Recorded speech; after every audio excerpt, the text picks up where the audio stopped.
Jadi seperti biasa ya teman-teman, kalau misalkan nanti di tengah-tengah ada pertanyaan, teman-teman bisa catat di kertas dulu, kemudian nanti bisa disampaikan di sesi Q&A. Nanti akan disediakan waktu untuk sesi Q&A setelah presentasi ini. Baik, jadi teman-teman sudah belajar HTML untuk kerangka dasar, teman-teman sudah belajar CSS untuk mendekorasi halaman, kemudian teman-teman sudah belajar JavaScript untuk interaksi, menampilkan pop-up, kemudian event handling seperti on-click, dan sebagainya. Nah, teman-teman sekarang sudah masuk ke PHP. Nah, di PHP teman-teman akan belajar prosesnya, proses di belakangnya, misalkan logika, misalkan membuat aplikasi database gitu ya. Nah, gimana sih caranya menyimpan ke database, kemudian mengambil data dari database. Jadi intinya PHP itu bekerja di backend. Kalau CSS, HTML, dan JavaScript mungkin di front end ya. Nah, sekarang teman-teman akan belajar di sisi belakangnya. Nah, sebenarnya untuk PHP teman-teman cukup menambahkan satu tools lagi, yaitu adalah XAMPP. Nah, XAMPP ini digunakan untuk menyalakan atau menggunakan server di lokal kita. Jadi teman-teman sebelumnya tidak menggunakan database di sesi HTML, CSS, dan JavaScript. Sekarang di PHP teman-teman akan menggunakan database. Dan database ini akan dibantu oleh XAMPP.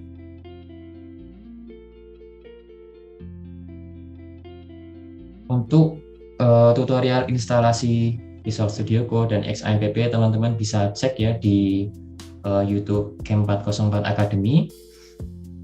Nah, untuk instalasinya saya skip ya, maksudnya ini di PC saya sudah ada XAMPP. Teman-teman cukup menjalankan XAMPP di sini, kemudian nyalakan Apache dan MySQL. Jadi ini saya matikan sebentar. Jadi nyalakan modul Apache dan MySQL hingga berwarna hijau. Pastikan berwarna hijau ya. Baik.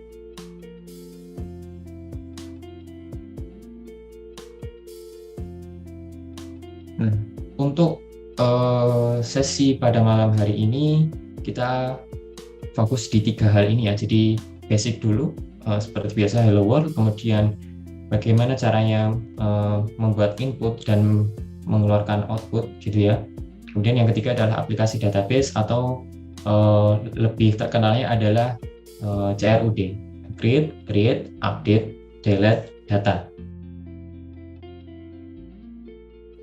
Baik, yang pertama adalah kita coba untuk mencetak hello world di PHP. Kalau teman-teman kemarin sudah mencetak hello world di HTML, kemudian di JavaScript, sekarang kita coba bagaimana kalau di PHP. Nah, untuk di PHP ini memang ada aturannya ya, jadi peletakan foldernya tidak bisa sembarang, karena untuk menjalankan PHP itu harus diletakkan di folder XAMPP. Jadi teman-teman bisa ke File Explorer, kemudian buka XAMPP, kemudian folder htdocs. Kemudian teman-teman di sini bisa membuat folder baru untuk lebih mudah ya, agar rapi. Misalkan sesi Zoom. Kemudian folder ini kita drag ke dalam Visual Studio Code. Kita buat hello.php untuk mencetak hello world. Khusus untuk PHP memang sedikit berbeda ya tagnya. Jadi tagnya tidak seperti ini, tidak seperti HTML, tapi kita memakai tag pembuka PHP, yaitu adalah kurung siku tanda tanya PHP. Kemudian untuk mencetak hello world itu cukup dengan echo, kemudian masukkan stringnya atau masukkan teksnya hello world. Kemudian titik koma karena PHP itu wajib menggunakan titik koma di akhir baris kode. Kita save. Kemudian cara menjalankan PHP di browser yaitu adalah kita ketikkan localhost. Kemudian kita masukkan nama foldernya. Jadi nama foldernya adalah sesi Zoom ya di dalam htdocs. Sesi Zoom. Kemudian nama filenya. Nama filenya adalah hello.php. Maka akan muncul hello world. Ini kalau misalkan kita ganti tulisannya,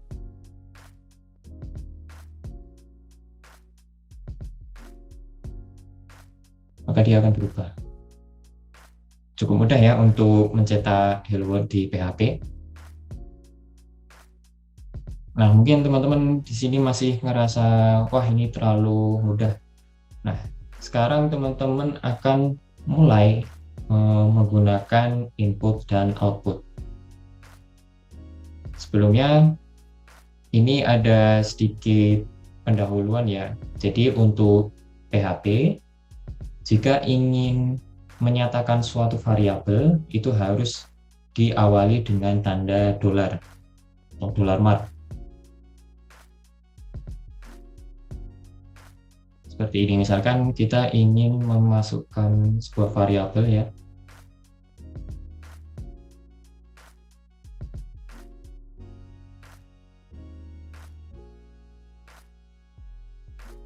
Si variabel misalkan adalah selamat datang. Kemudian setelah isi variabelnya ini diisi, kita ingin mencetak isi variabel, itu cukup dengan echo kemudian $mark isi variabel. Kita save, kita kembali ke browser, maka akan muncul isi dari variabelnya.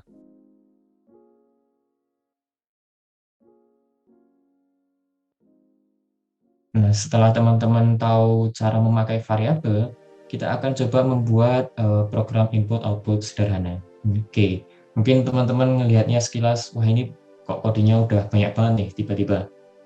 Nah, intinya sebenarnya adalah di dalam codingan ini itu akan muncul dua bagian. Yang pertama adalah interface atau halaman depannya, halaman formnya. Kemudian yang kedua itu adalah kode proses di belakangnya. Oke, kita langsung demokan saja ya. Jadi mungkin kita bisa membuat file baru, misalkan form.php. Nah, di dalam PHP kita bisa memasukkan tag HTML. Kita masukkan tag HTML untuk interface-nya. Kemudian misalkan di sini kita masukkan form sederhana. Yang isinya adalah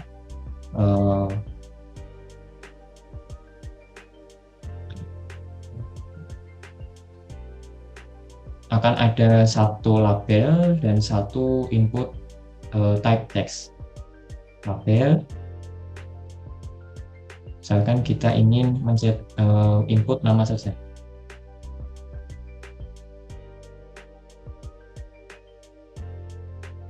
Kemudian PR untuk ganti baris, kemudian masukkan input type text seperti ini, kemudian masukkan input submit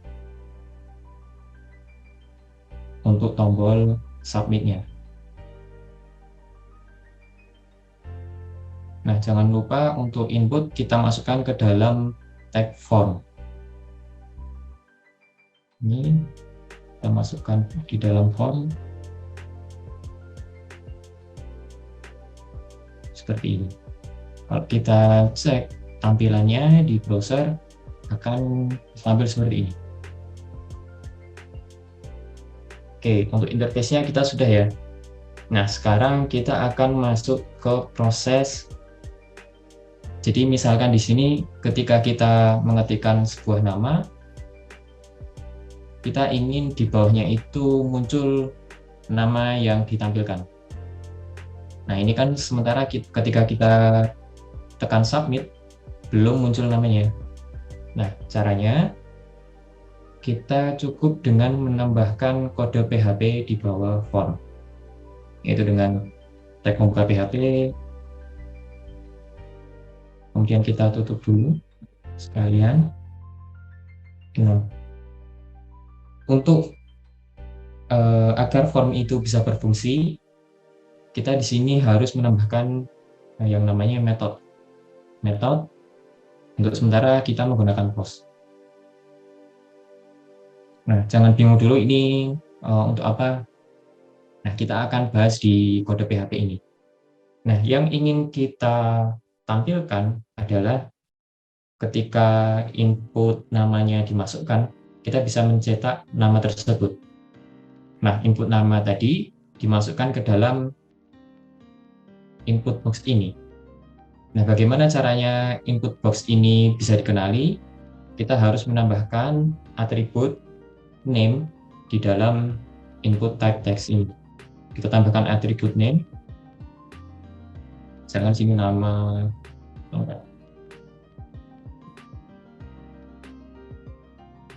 Kemudian proses logikanya adalah jika kita sudah mengetikkan nama, kemudian tombol ditekan, maka PHP harus bisa mencetak namanya. Oke, jadi ada 3 bagian ya. 1, mengambil input. 2, tombol submit ditekan. 3, mengeluarkan input namanya.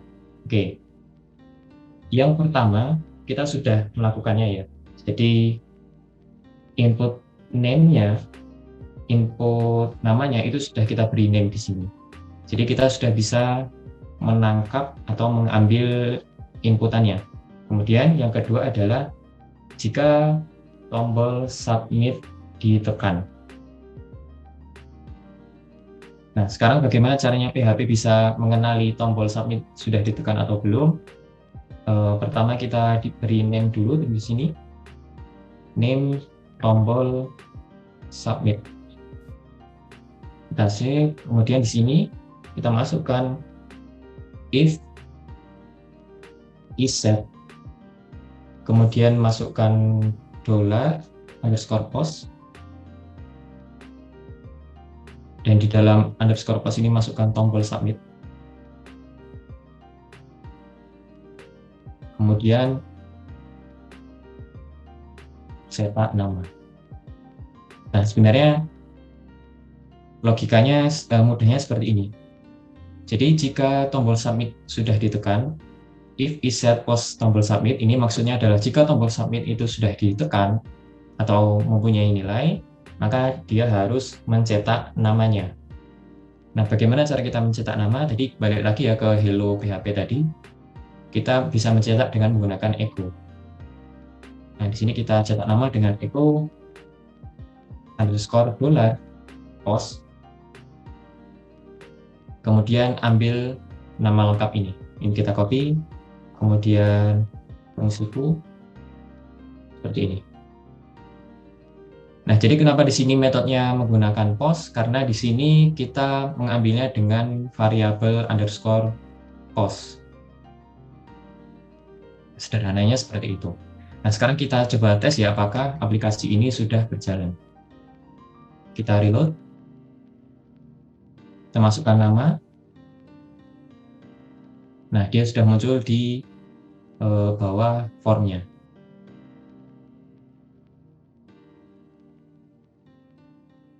Mudah ya. Jadi ini adalah aplikasi sederhana untuk input dan output. Oke, kita kembali sebentar. Mungkin teman-teman bisa mencerna sejenak ya. Jadi ini cuma 2 bagian saja. Walaupun codingannya banyak, ini sebenarnya cuma 2 bagian saja. Pertama interface, kedua adalah prosesnya di belakang.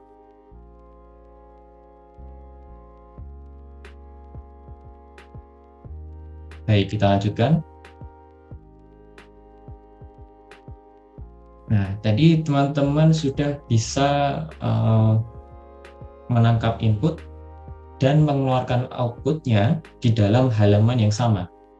Nah, sekarang gimana caranya kita bisa menampilkannya di halaman yang berbeda?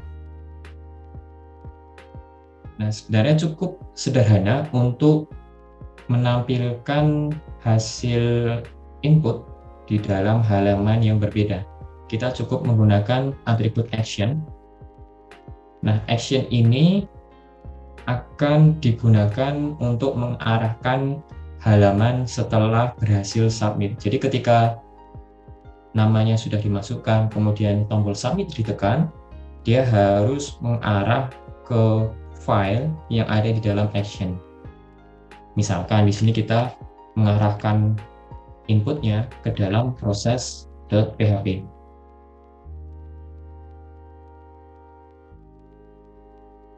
Form sudah diarahkan ke proses.php.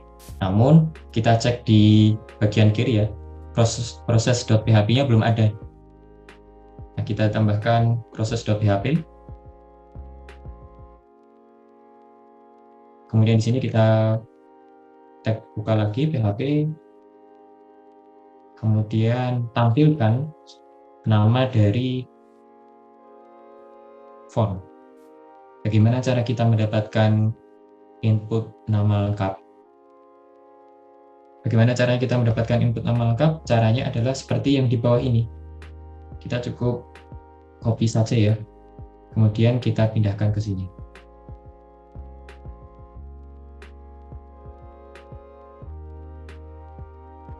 Baik, kita coba. Kita reload dulu.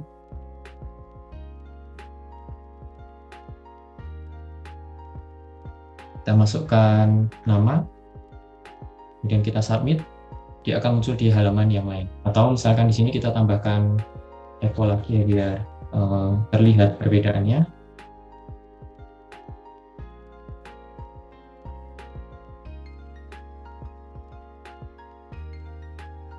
Kita coba lagi.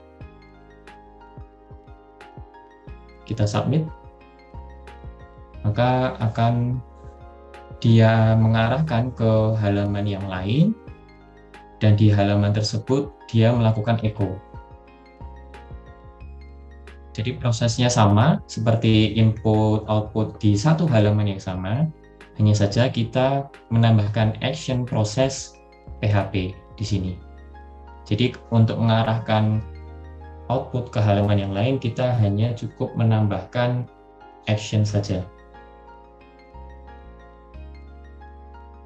Oke, cukup mudah ya.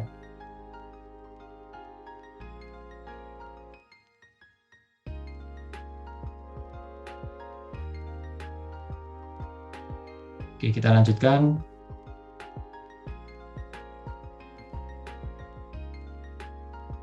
Ke materi selanjutnya. Nah, tadi teman-teman sudah menggunakan form dengan metode post. Sebenarnya ada metode yang lain, yaitu adalah metode get. Tapi di sini mungkin teman-teman bertanya, ini perbedaannya apa antara post dan get? Kita bisa simulasikan saja apabila kita mengubah metode ini dari post menjadi get.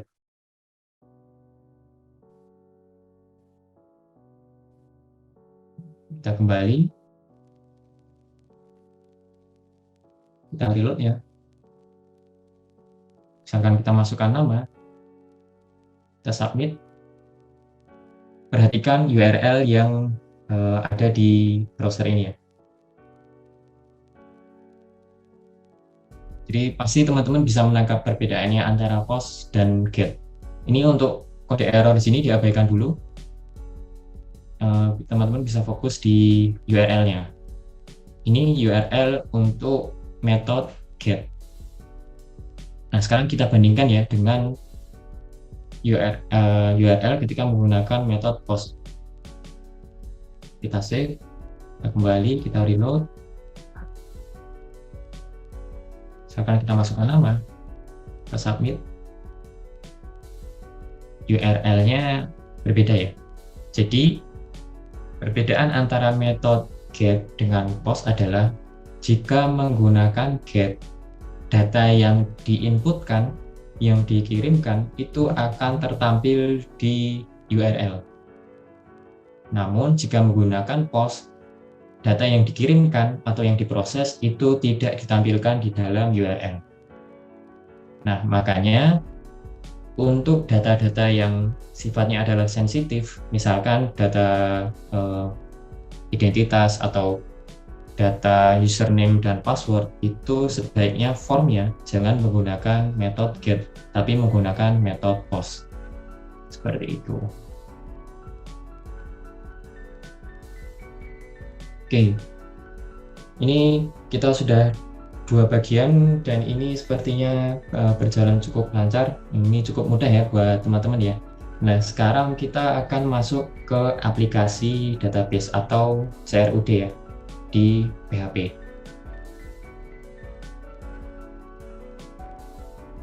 Karena di sini kita sudah menggunakan database, sekarang kita akan coba untuk mengakses database di PHP MyAdmin. Jadi ketika kita menggunakan XAMPP, ada yang namanya PHP MyAdmin. PHP MyAdmin ini adalah seperti panel untuk database kita. Di sini kita bisa membuat database, menyimpan datanya di sini. Misal kita demokan ya, kita akan membuat database dengan nama misalkan GP PHP. Kita create. Kemudian di sini kita akan coba membuat aplikasi database untuk sekolah ya. Untuk kolom-kolomnya mungkin kita buat sederhana dahulu. Kita buat satu tabel dulu, misalkan siswa. Kolomnya mungkin sekitar 3. Jadi sesuai di sini ya. ID, nama, dan NIS. Kita create.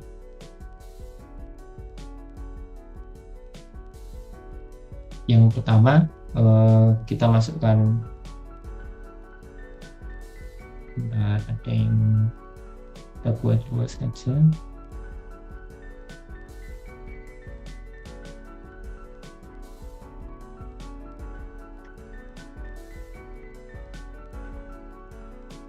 Benar juga ya, ID INP.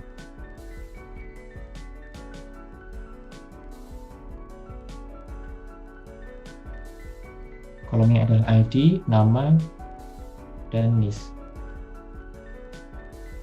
Untuk lainnya ini tidak perlu diisi, ini type-nya, karena nama adalah teks ya bentuknya, jadi kita menggunakan varchar.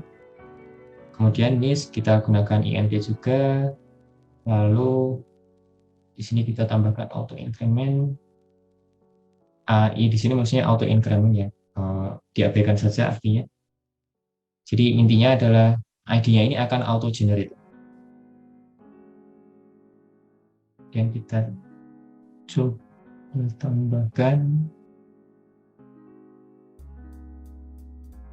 Oke.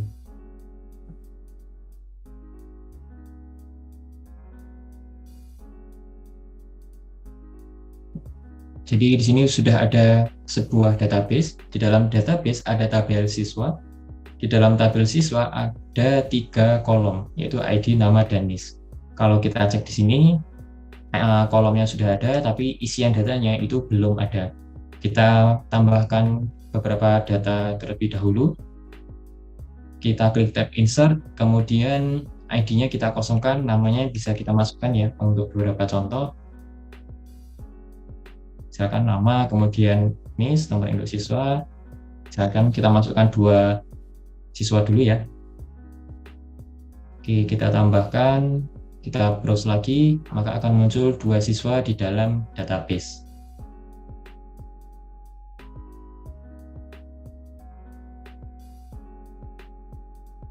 Nah, sekarang kita akan coba mengkoneksikan PHP kita dengan MySQL tadi. Jadi ini sebenarnya terpisah ya antara PHP dengan database. Ini masih terpisah, belum kita hubungkan. Nah, sekarang kita akan coba untuk menghubungkannya. Caranya, kita kembali ke kode editor, kemudian di kode editor ini kita buat folder baru ya agar lebih rapi.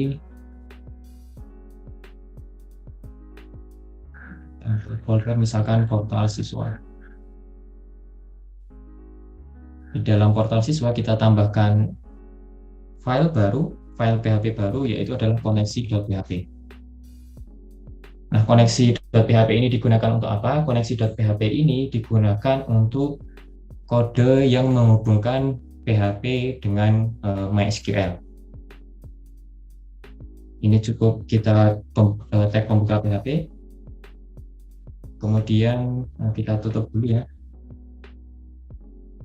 Di sini ada 4 hal yang harus kita masukkan. Pertama adalah server, kemudian username, maksudnya username XAMPP, username phpMyAdmin ya, kemudian yang ketiga adalah password. Ini juga password dari phpMyAdmin. Yang keempat adalah database-nya. Jadi database mana yang akan kita pakai? Pertama adalah server. Nah, servernya kita menggunakan localhost karena kita ini running di lokal ya. Kemudian username-nya XAMPP, default-nya itu username-nya adalah root kalau tidak diubah ya. Kemudian untuk password-nya itu kosong kecuali diubah. Lalu database-nya, jadi kita cek ya di phpMyAdmin, database-nya adalah db_php. db_php. Keempat ini sudah kita dapatkan. Nah, sekarang kita masukkan kode untuk mengkoneksikannya, yaitu dengan kita buat variabel dulu, connection, kemudian gunakan function yang namanya MySQL connect. MySQL connect. Kemudian di sini masukkan keempat variabel tadi. Yang pertama server, kemudian username, kemudian password, dan database. Setelah itu kita harus cek ini koneksinya udah benar belum, udah terhubung atau belum, yaitu dengan menggunakan if sederhana. If connection, maksudnya jika koneksinya itu ada atau sudah terhubung, maka tampilkan echo koneksi berhasil. Kita save, kemudian kita coba ya, kita buka sesi Zoom, kemudian tadi di dalam folder portal siswa ya, di sini di dalam folder portal siswa, kemudian kita akses koneksi.php. Kita cek koneksi berhasil. Kalau XAMPP-nya kita matikan, misalkan MySQL-nya kita matikan ya, maka ketika kita reload, dia akan loading terus. Nah, koneksinya gagal. Jadi kode ini digunakan untuk menghubungkan MySQL ini ya. Ini XAMPP yang sudah kita jalankan lagi, MySQL yang sudah kita start, kita reload lagi, koneksi berhasil. Oke, sudah berhasil menghubungkan koneksi, sudah membuat koneksi ke database. Selanjutnya kita masuk ke proses CRUD. Yang pertama, kita akan membuat kode untuk menampilkan data. Mungkin kita masuk ke sini terlebih dahulu. Kita coba membuat tampilan interface-nya terlebih dahulu ya. Di sini kita coba tambahkan new file index.php. index.php ini akan menampilkan data yang berada di database. Kita ketikkan kode HTML sederhana, kemudian misalkan sini sudah ada siswa, masukkan judul, kemudian kita buat tabel ya, tabel sederhana, tabel.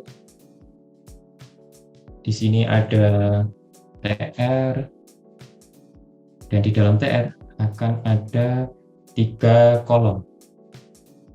Yang pertama adalah nama, kemudian yang kedua adalah NIS, yang ketiga adalah aksi atau tombolnya. Kemudian ini kita coba save, kita lihat tampilannya seperti apa.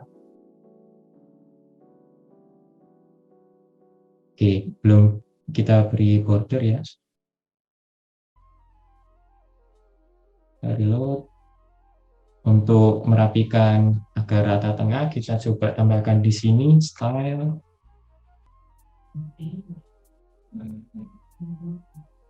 Kemudian margin. Coba lagi. Baik, ini sudah terlihat lebih rapi ya. Di sini sudah ada tabel header, tapi data dari database-nya itu belum muncul. Nah, mungkin di sini kita bisa saja menambahkan nama sesuai database ya. 01 misalkan seperti itu. Tapi tentunya bukan ini yang kita inginkan. Tentunya kita tidak ingin codingannya hardcode ya, maksudnya tidak mencerminkan apa yang ada di database. Nah, bagaimana caranya untuk mengubah agar halaman ini menampilkan sesuai dengan apa yang ada di database? Kita tambahkan codingan untuk PHP-nya. Yang perlu kita pastikan ada di awal, yaitu adalah koneksinya ada. Maksudnya tadi kita sudah membuat file koneksi.php, itu harus kita masukkan. Kemudian yang kedua adalah query-nya, atau istilahnya query ini mengambil data dari database ya. Di sini kita masukkan di dalam tag head, bukan di dalam tag head ya, tapi setelah tag head sebelum body PHP. Kemudian di sini include koneksi.php. Ini dalam string. Kemudian kita masukkan query-nya.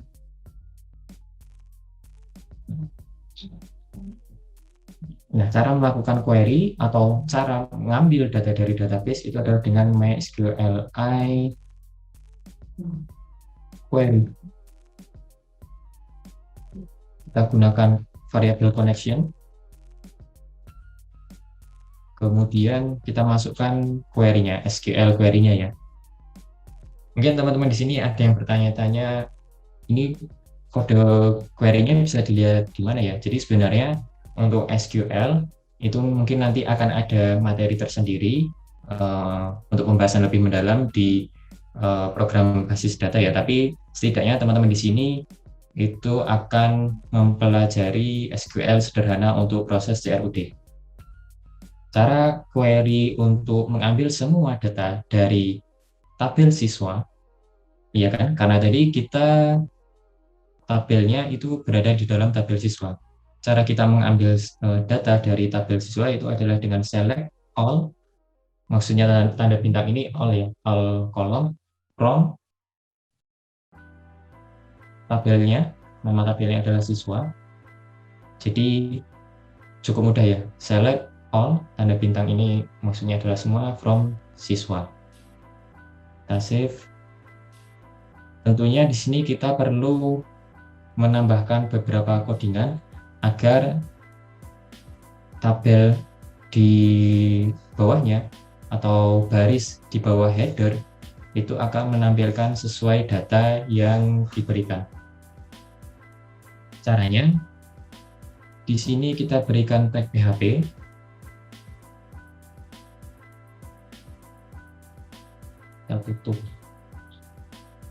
Kemudian di sini kita menggunakan looping while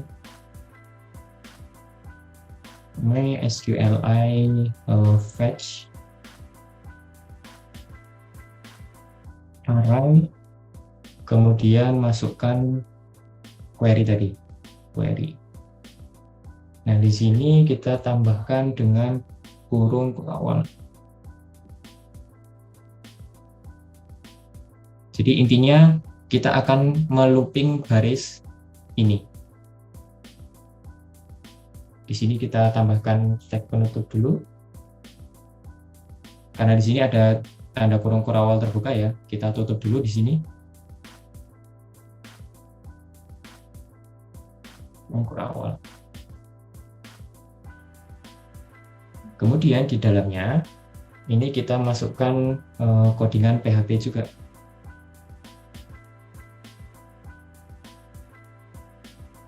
Dan seperti tadi ya, seperti di Hello World, cara untuk menampilkan data di PHP adalah dengan menggunakan echo. Nah, apa yang di echo?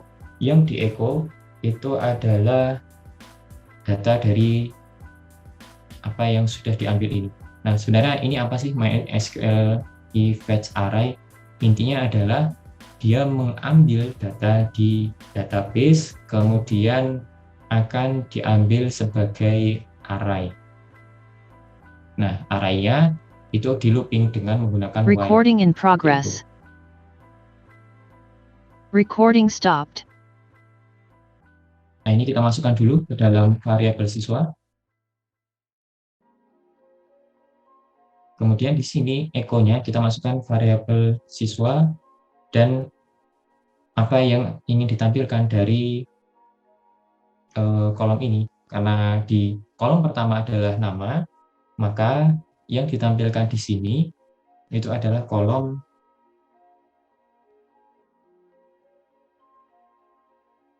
nama.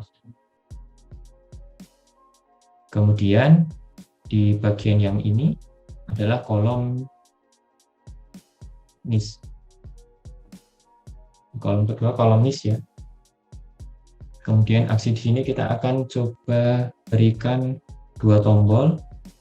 Yang pertama adalah tombol edit dan hapus.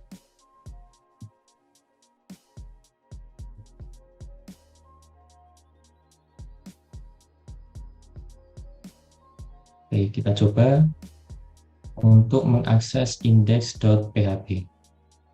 Ini tadi index.php belum menampilkan data dari database ya. Sekarang kita coba reload. Nah, dia sudah muncul dua data dari database.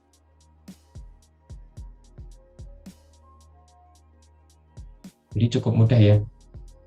Yang pertama kita pastikan koneksinya ada. Kemudian yang kedua itu adalah memasukkan codingan agar data yang didapatkan itu bisa ditampilkan ke dalam sebuah tabel HTML. Nah, di sini teman-teman sudah berhasil read atau membaca. Sekarang kita coba untuk membuat form tambah. Kita di sini tambahkan satu link, yaitu untuk tambah.php.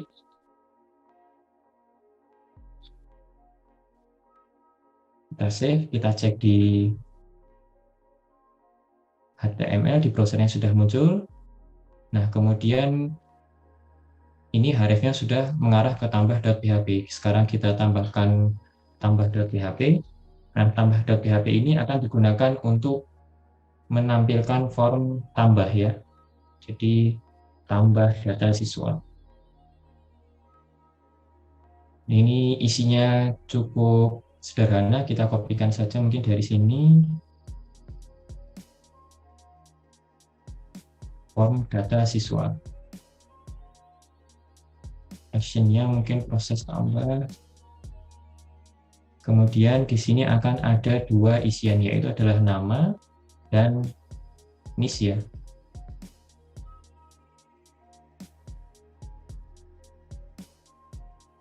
Tambah. Kemudian di sini tombol submit benar, value-nya kita ubah mungkin agar terlihat seperti tambah data. Oke, kita coba untuk mengakses halaman tambah data siswa. Nah, akan muncul tampilan seperti ini. Ini sedikit kita rapikan ya.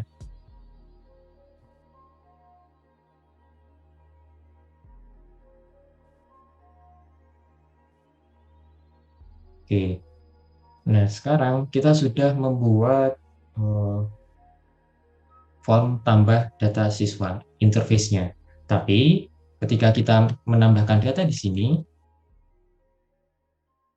belum terjadi apapun. Kenapa? Karena proses tambah .php-nya itu belum ada codingannya. Nah, sekarang kita menambahkan untuk proses tambah .php. Proses tambah .php. Kenapa di sini namanya adalah proses tambah .php? Karena di sini action-nya ke sana ya. Oke, kita tambahkan tag pembuka PHP. Kemudian kita masukkan yang pertama yang harus pasti ada itu adalah tadi ya, include koneksi. Kemudian yang selanjutnya dia harus mengambil sinyalnya dulu. Pertama, dia harus mengambil nama, kemudian dia mengambil NIS-nya.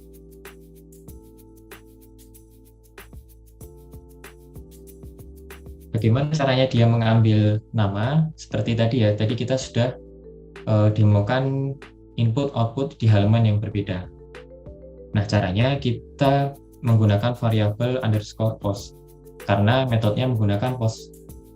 Kemudian di dalamnya kita isikan sesuai dengan name input di sini. Di sini karena input name-nya adalah nama lengkap dan NIS, kita gunakan dua ini. Input pertama adalah nama lengkap, kemudian yang kedua NIS adalah NIS.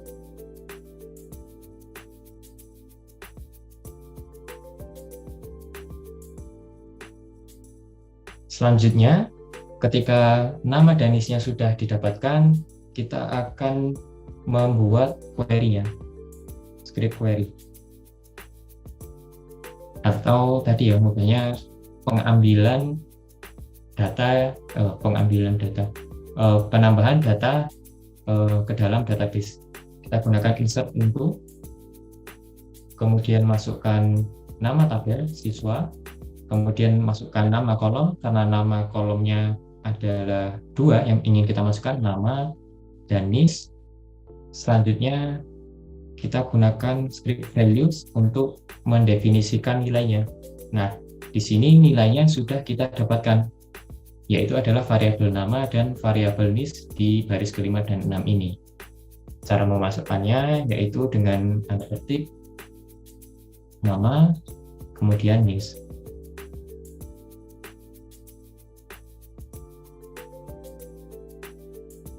Titik koma. Kemudian kita gunakan MySQL query tadi ya.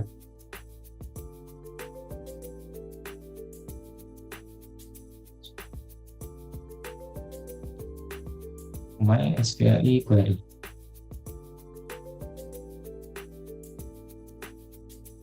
Jangan lupa parameter pertama connection-nya terlebih dahulu, kemudian yang kedua adalah query-nya.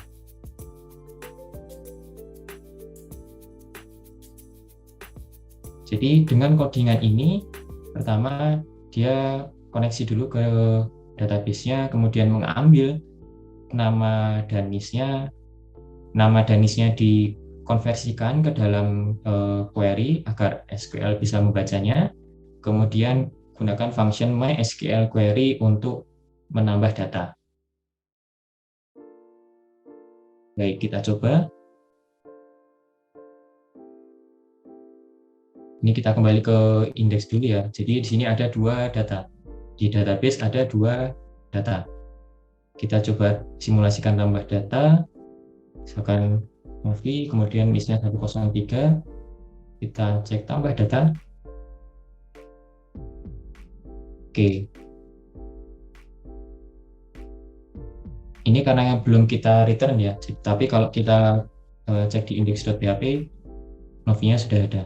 Nah, kenapa tadi tidak langsung return ke dalam index, tidak langsung redirect ke halaman ini? Karena kita belum menambahkan codingan untuk redirect-nya, redirect halaman. Jika halamannya itu sudah berhasil menambahkan data, maka echo kita gunakan script.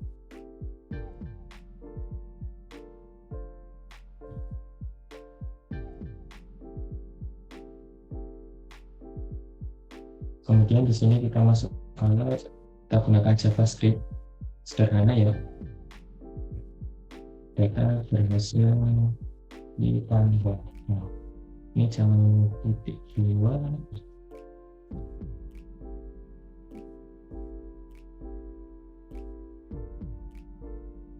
Kemudian window location replace. Nah, window location replace ini adalah fungsi redirect-nya. Jadi akan kita redirect ke halaman index.php setelah tadi berhasil menambahkan data. Seperti ini. Oke, kita save. Kita coba jalankan ya. Kita simulasikan tambah data. Misalkan kita tambahkan lagi. Tambah data. Dia menampilkan alert, data berhasil ditambahkan, kemudian data berhasil ditambahkan di halaman, dan di database pun juga tertambah datanya. Oke, mungkin karena waktunya tinggal 10 menit untuk proses CRUD, kita cukupkan di sini. Untuk proses update dan delete, teman-teman bisa mengeksplor di website ya. Jadi silahkan akses materi di website, itu akan ditampilkan secara jelas untuk proses CRUD. Sesi malam hari ini kita cukupkan sekian. Selamat belajar. Terima kasih banyak atas semangatnya dan atensinya di sesi kali ini. Selamat berjuang, selamat menjalankan ujian. Terima kasih dan selamat malam.